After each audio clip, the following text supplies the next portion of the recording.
Welcome to chef food channel. कैसे हैं आप सब। आज हम लोग बना रहे हैं चिकन पकोड़ा।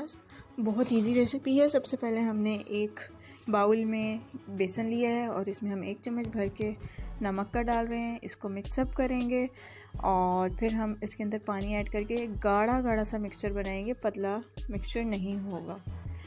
तो गाइस हम इसको मिक्सअप करते जा रहे हैं। थोड़ा सा स्पीडीली मैं आपको दिखाऊं तो आहिस्ता आहिस्ता पानी डालना है, एक साथ नहीं डालना, क्योंकि फिर हमें और बेसन ऐड करना पड़ेगा सेट करने के लिए। आप देखें ये बिल्कुल परफेक्ट सा मिक्सचर बन चुका है, बहुत गाढ़ा है ये। अब हम अपना चिकन लेंगे। चिकन आप जितना भी लेना चाहें। इसके अंदर हमने नमक, लाल मिर्च, लहसुन अदरक का पेस्ट और बेसन ऐड किया है और हल्की सी हमने इसमें दही डाली है। इसको हमने मैरिनेट करके 2 घंटे के लिए रख दिया था। तो ये अच्छे तरीके से मैरिनेट हो चुका है। आप देख सकते हैं कि इसके अंदर नमक, लाल मिर्च, लहसुन अदरक का पेस्ट, दही और बेसन ऐड किया हमने। वीडियो शूट होने से रह गई, इसलिए मैं आपको वैसे ही बता रही हूँ।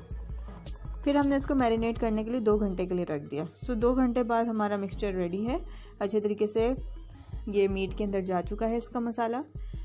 तो अब हम इसको कोटिंग करते हैं। एक हमने लेग पीस उठाना है और ये हमारा वो बेसन का मिक्सचर है। इसके अंदर हम इसको ऊपर से डिप करेंगे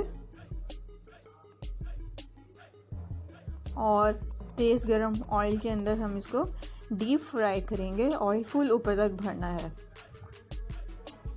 तो गाइस ये ऑयल जो है ये यहाँ लाइट ना होने की वजह से काफ़ी डार्क फील हो रहा है, वरना ये ऐसा नहीं है। इसी तरीके से हम इनको डीप फ्राई करके डिश आउट कर लेंगे और जो हमारे ज़बरदस्त और मज़ेदार से चिकन पकोड़ा है वो आपके सामने शो किए जाएंगे आखिर में। तो शेफ फूड चैनल पे अगर आप लोग न्यू हैं, अभी तक आपने हमें सब्सक्राइब नहीं किया तो kindly subscribe us, it's totally free. और बेल नोटिफिकेशन को भी ज़रूर ऑन कीजिएगा। वीडियो पसंद आए तो उसको शेयर करें अपने फ्रेंड्स फैमिली मेम्बर्स के साथ। कमेंट करके ज़रूर बताएं कि नेक्स्ट वीडियो किस टॉपिक पे, किस रेसिपी से रिलेटेड होनी चाहिए।